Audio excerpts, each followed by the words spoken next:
Querido amigo, hoje o nosso alvo é iniciarmos o estudo do capítulo 3 de Daniel. Vamos dividi-lo em duas porções e hoje estudaremos o trecho de Daniel 3, 1 a 18. Quando olhamos para o texto do capítulo 3, nós encontramos agora uma história relativa aos três companheiros de Daniel, Ananias, Misael e Azarias.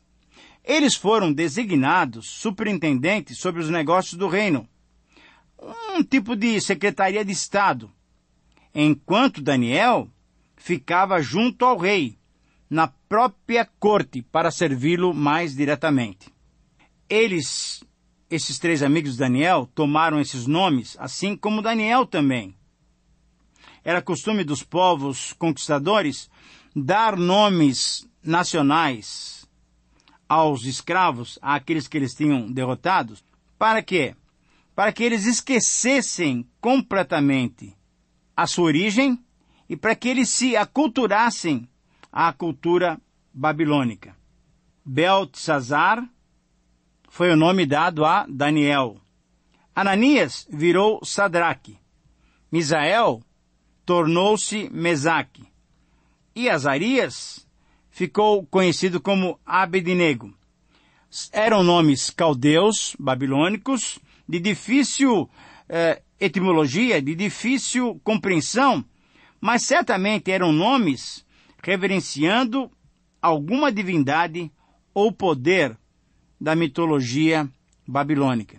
Com esses objetivos, os babilônicos mudavam o nome dos seus conquistados. Mas é interessante que nesse texto nós vamos encontrar esses três jovens dando uma grande lição, demonstrando uma fidelidade impressionante. E por isso, o título que nós estamos dando para esse texto é O Compromisso com Deus. Eu repito, Daniel 3, 1 a 18, que conta essa primeira parte dessa experiência que tiveram Sadraque, Mesaque e Abednego. Temos dado o seguinte título para esse trecho: O Compromisso com Deus. Querido amigo, esse texto nos faz avaliar a nossa própria vida em relação ao compromisso que temos feito com Deus. Esses três jovens vão nos dar uma demonstração de fidelidade maravilhosa. Esse ato narrado aqui no capítulo 3 de Daniel é um dos episódios milagrosos registrados na Bíblia e um dos episódios que tem trazido maior repercussão em todos os tempos, sendo o exemplo básico de uma resistência contra qualquer tipo de opressão.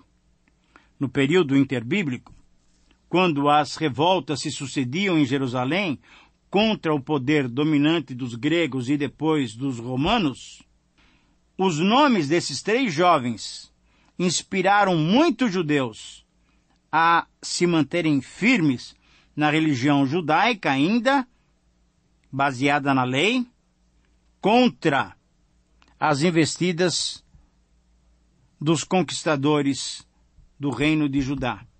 A resposta desses homens, Sadraque, Mesaque e Abednego, foi uma resposta firme, ousada, e num certo sentido até, nós vamos ver no final do nosso texto, até uma resposta um tanto quanto irreverente, porque eles foram desafiadores, desafiaram o poder do monarca mais importante daqueles dias. Por isso nós podemos dizer que, ao confiarem em Deus, eles obtiveram a libertação que só Deus pode nos dar. Assim, o princípio que temos nesse texto, de Daniel 3, 1 a 18, é: somente experimentamos a libertação de Deus ao nos comprometermos com Ele.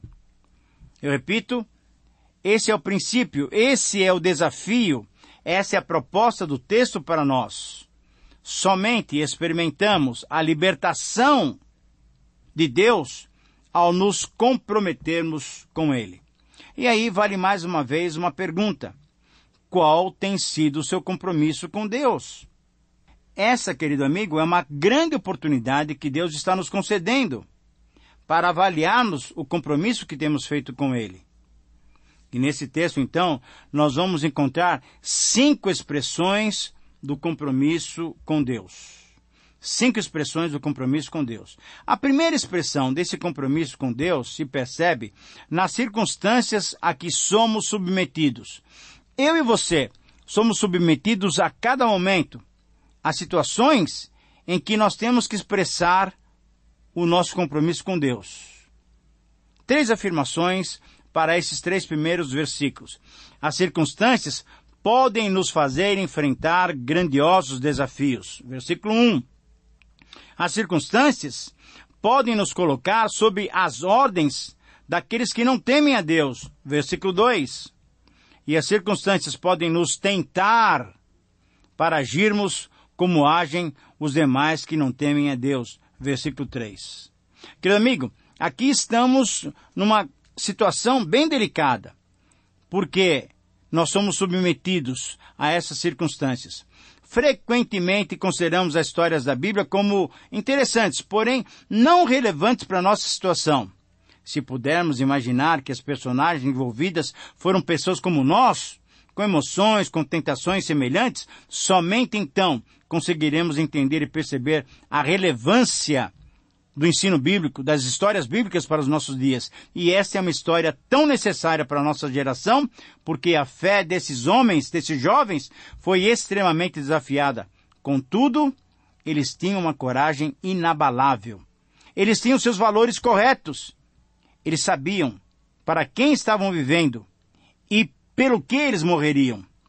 Ah, querido amigo, sem esse tipo de visão, sem esse tipo de compromisso, nós não resistiremos à tentação. O rei tinha feito uma grande imagem de ouro e levantou-a na planície chamada Dura, que se acredita estar bem próxima da Babilônia, da capital, da cidade. Essa era uma grande imagem. Ela mediria por volta de 2,70 por 27 metros. Agora, uma imagem desse tamanho estava sendo colocada bem no centro de uma cidade. E a ordem era que todos devessem se curvar a essa imagem. Nos versículos 2 e 3, Nabucodonosor reuniu todo o povo importante do seu reino para que viessem à consagração dessa imagem. E todos deveriam comparecer, inclusive todos os judeus que já estavam no exílio. Portanto, também lá deveriam participar desse culto, dessa consagração, Daniel e os seus 3 amigos. Nós não sabemos detalhes por que Daniel não está nessa narrativa, mas Sadraque, Mesaque e Abednego são os personagens dessa narrativa. Então, a segunda expressão do compromisso com Deus se percebe na ordem contrária às nossas convicções. E aqui temos nos versículos 4 a 7 exatamente essa ordem contrária às nossas convicções. Querido amigo, 3 afirmações com relação a esta colocação. As nossas convicções devem nos alertar para as ordens contrárias a uma vida reta. As nossas convicções, em segundo lugar, podem nos desafiar a ações impossíveis de praticar. E em terceiro lugar, as nossas convicções certamente nos farão tomar decisões definitivas. Quem é que poderia resistir a essa ordem?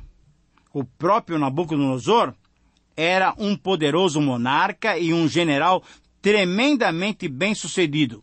Ele nunca tinha perdido uma batalha.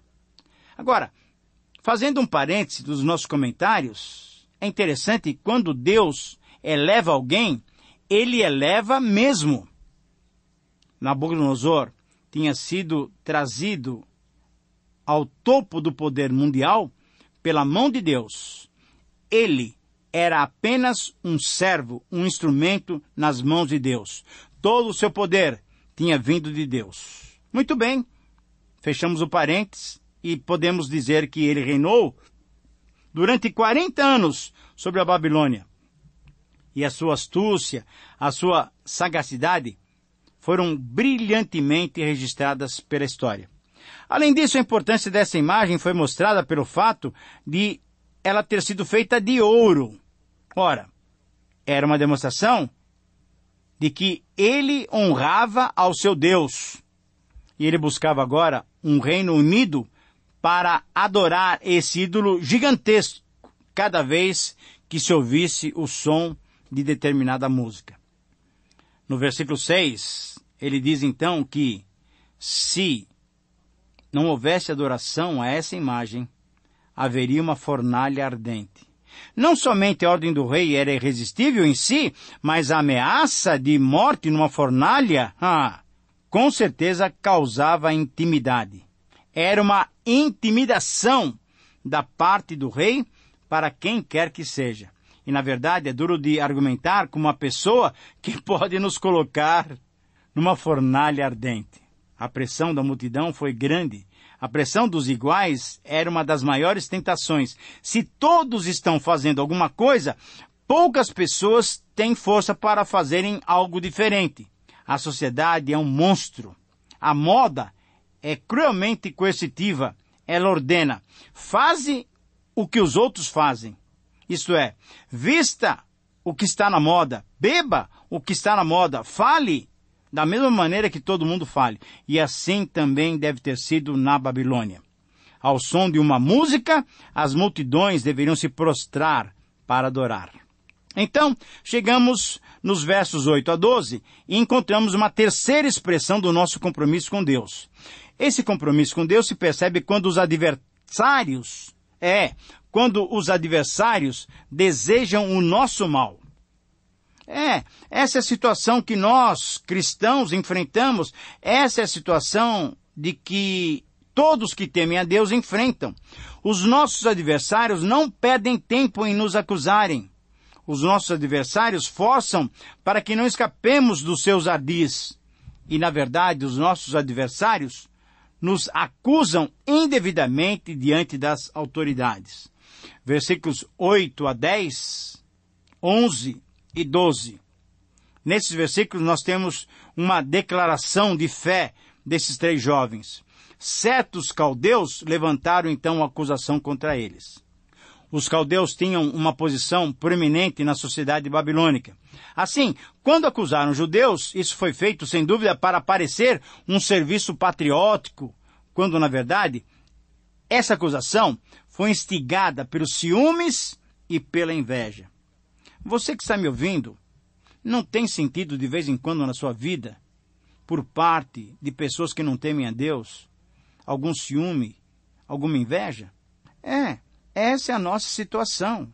O Senhor Jesus tinha dito que o mundo o odiou em primeiro lugar e certamente nos odiaria também. Então esses homens informaram o rei que certos judeus, aos quais tinha sido dada posições de importância, de relevância no seu reino, eles não queriam se curvar diante da imagem. E essa sua recusa em fazer isso, na verdade, tinha o efeito de desrespeitar os deuses babilônicos e o próprio rei. Nós não conseguimos perceber, como nós já tínhamos dito, por que Daniel não foi acusado. Provavelmente Daniel estivesse na capital, lá na Babilônia, na cidade de Babilônia, não apenas no país. Aparentemente ele não estava com os outros nesse tempo. Então, a quarta expressão do compromisso com Deus se percebe quando os poderosos desafiam a nossa fé. A nossa fé é desafiada quando enfrentamos a ira e a fúria dos poderosos. A nossa fé é desafiada através das dúvidas que lançam sobre nós. E a nossa fé é desafiada quando o poder de Deus é desmerecido pelos nossos adversários. Quando Nabucodonosor ouviu essas acusações, o rei se enraiveceu e não pôde acreditar no que estava ouvindo. É verdade? O rei perguntou então a Sadraque, Mesaque e Abednego. É verdade que vocês não querem se curvar? Pode ter sido inacreditável para o rei que alguém ousasse rejeitá-lo. Seguramente ele pensou que estava mal informado. Ninguém ousaria discutir a palavra oficial do rei. Ninguém ousaria desobedecer a sua ordem. O rei então mostrou sua imparcialidade, dando-lhes uma outra oportunidade para provarem a sua lealdade. Além do mais, qual Deus poderia livrá-los das mãos de Nabucodonosor? Certamente esse foi o seu pensamento. Mas Nabucodonosor se surpreenderia ainda mais. A quinta expressão do compromisso com Deus se percebe quando aceitamos o desafio de confiarmos em Deus. Versículos 16 a 18. Nós temos aqui 3 afirmações. O desafio de confiar em Deus é questão que só os justos compreendem. O desafio de confiar em Deus nos faz ser ousados diante dos poderosos. E o desafio de confiar em Deus requer total fidelidade na adoração que lhe elevamos a Deus. Quando o rei pergunta se é verdade que eles não iriam adorar a estátua, os rapazes, cheios de fé, com ousadia, eles disseram: não precisamos responder-te. Ah, querido amigo, esses judeus fiéis não precisavam de mais consideração ou discussão. Não precisamos dar-te resposta a respeito disso. Não temos que pensar mais sobre isso. Nós não nos curvaremos. Muitos poderiam ter raciocinado sobre a situação e mudado de opinião. Eles poderiam ter argumentado: é inútil resistir. Por que vamos jogar fora uma oportunidade dessas de subir de cargo? O ídolo em si não é nada, então não tem problema a gente se curvar por uma estátua. Vocês poderiam ser mais úteis vivendo do que morrendo. Seria a voz de alguém tentando. Ou então, a morte numa fornalha é pedir demais para a minha fé. Ah, querido amigo, com eles não funcionou isso. A resposta deles declarava implicitamente sua fé no Deus Todo-Poderoso. Nós não adoraremos essa imagem de ouro. Nós não serviremos esses deuses. Querido amigo, que conclusões práticas podemos tirar para os dias de hoje? Primeiramente, a acusação do mundo. O mundo sempre vai nos acusar, porque ele tem ciúmes da nossa relação com Deus. Portanto, esteja preparado para enfrentar dificuldades.